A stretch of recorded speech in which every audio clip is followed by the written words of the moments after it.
On January 1st, 2020, I read the first day of a Bible in a Year plan. On December 31st, 2020, I read the last day. These are the things I wish I had known before making this New Year's resolution and the things that I learned and experienced throughout. If you like this content, please don't forget to like and subscribe and turn the bell notification on so you'll know when I post a new video. I also got Instagram, so be sure to check that out. And without further ado, let's get to the video. Actually, since this was a leap year, I kind of finished on at 1 a.m. on the 31st, but it was technically the 365th day.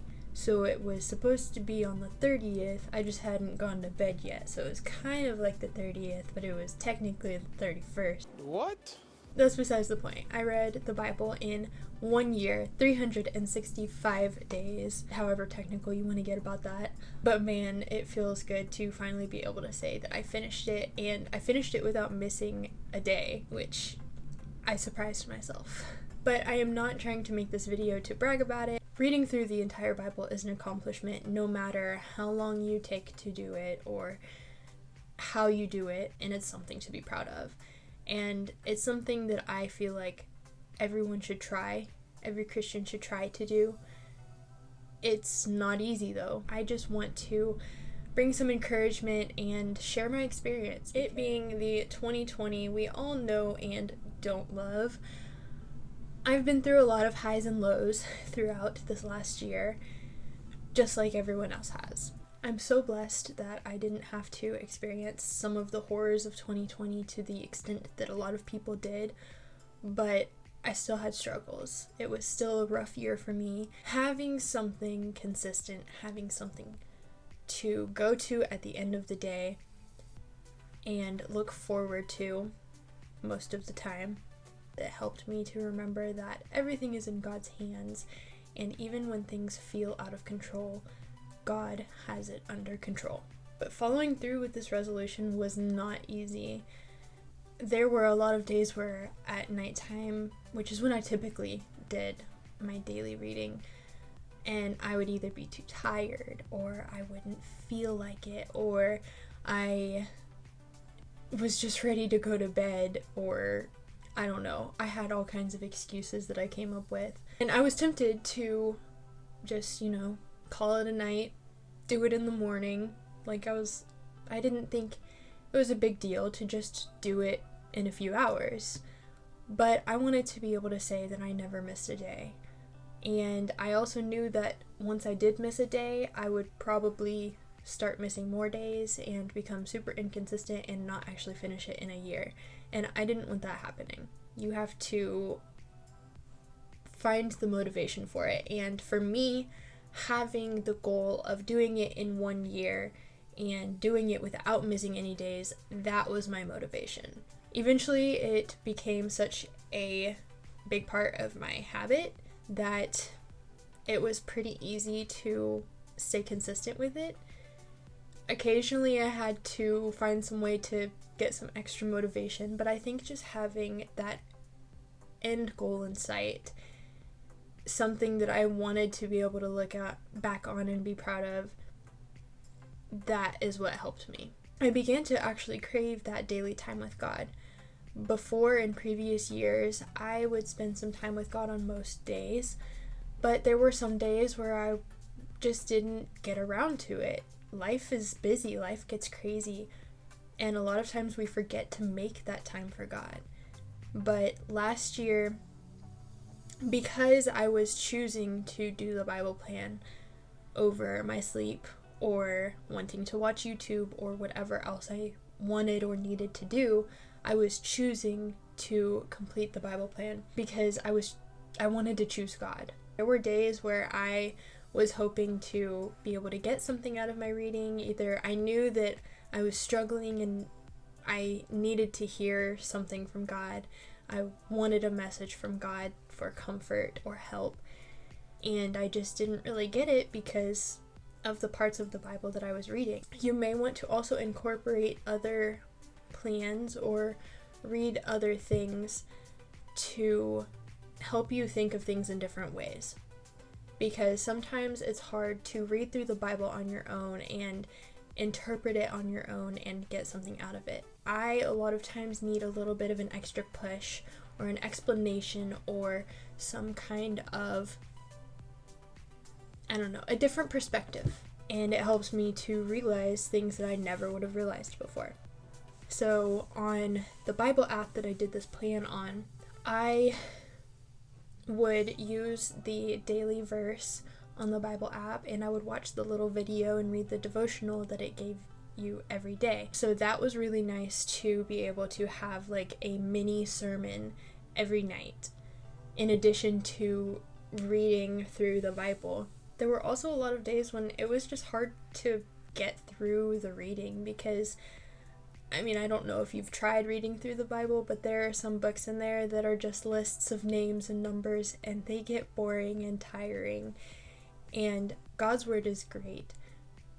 Every word in the Bible has a purpose, but it's not very fun to read through a long list of names. I'm just gonna be honest.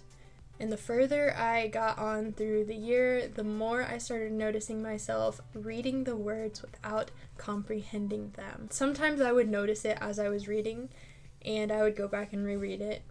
But sometimes, especially on those nights where you're tired, you don't want to read the same passage 5 times. So I know that there were a lot of things that I maybe missed. I still read it, but I didn't hear it. I didn't process it in my brain. But there were other days where my eyes were glued to my phone and I could not wait for the next day's reading. Doing the plan that I did, instead of just reading straight through the Bible in order, it set it up so that you would read a little bit from the Old Testament, sometimes a little bit from the New Testament with it, and a Psalms or a Proverbs. So you weren't just reading in the order of the Bible. It helped to kind of shake things up and helped keep things from getting too boring or hard to get through. The only thing about that is that sometimes it got really confusing to switch between stories, especially whenever it started having me read through a story in the Old Testament and read about Jesus at the same time. I do want to recommend trying some sort of Bible plan rather than going through it on your own, at least if you're like me. I really enjoyed that. Another thing that was nice about doing it on the Bible app was just that I could sometimes have it read to me, because it has, the little thing, and it just reads the verses to you.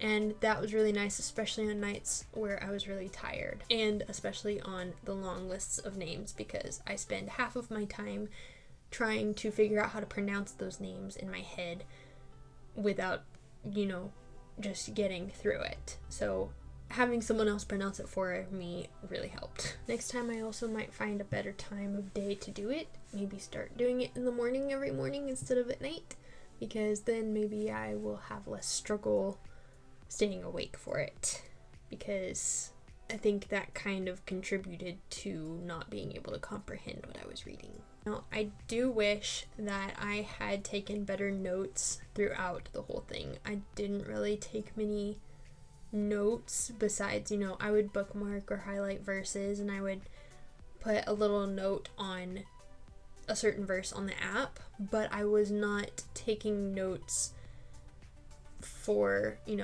I love this chapter, I heard this from this chapter. I just kind of went with it, and I really wish I hadn't done that, because then coming to try to make this video, I realized that I have already forgotten a lot of the things that I thought were super amazing and I didn't want to forget. But that's just more reason for me to go through and read it again. But next time I will definitely be taking better notes, so I highly recommend that you do that. The cool thing about the Bible is you can read the same verse a million times and yeah, that's a good verse, okay. But then it's not until the millionth time that you see it from a different perspective all of a sudden. Either you went through an experience that changed your perspective, or just reading it a bunch of times, eventually you saw it in a different way and suddenly the verse speaks to you. It's just a totally new verse to you. That definitely happened with a particular verse for me this year, and it was Psalm 91:4. He will cover you with his feathers, and under his wings you will find refuge. His faithfulness will be your shield and rampart. He will hold you. You can ask him to just hold you. Pray to him, ask him for help, give all of your struggles to him. In short, it's all about perspective, and sometimes you need certain life experiences to see and truly appreciate the meaning of certain verses. And that's why reading through the whole Bible can be good, and why reading through it multiple times in your life can be really good. I love the story of Joseph. I love the story of Esther. I think I kind of love just any story that you grow up hearing in Sunday school. But I realized that there were some stories, little stories and verses that I had never really heard of before. And I was kind of surprised because I really liked them, and I wish I remembered what they were. That's something that you can see for yourself if you try this, is that you will find things in the Bible you didn't know were there. And I also realized at one point, I believe it was 1 Kings and 1 Corinthians, both of those, and then 2 Kings and 2 Corinthians. At first I thought that I was reading like yesterday's reading again on accident, but I looked back and realized I wasn't. And after a few days of that happening, I finally realized that they are almost identical. There were still differences, I believe, but it was pretty much having me read the same things twice. I had never known that they were the same before, and I'm really curious as to why it's like that. I didn't pay super close attention to like how identical it was. I just recognized, like, I read that verse yesterday, so I wonder if I can find a verse that's identical in both. I'll have to try to find that. That was really interesting to find out. Now again, if you have any more comments or questions, please don't be afraid to ask below. Don't forget to like and subscribe with the notifications on so that you'll know when I post a new video. Check out my Instagram, because that's a thing now. Until next time, goodbye.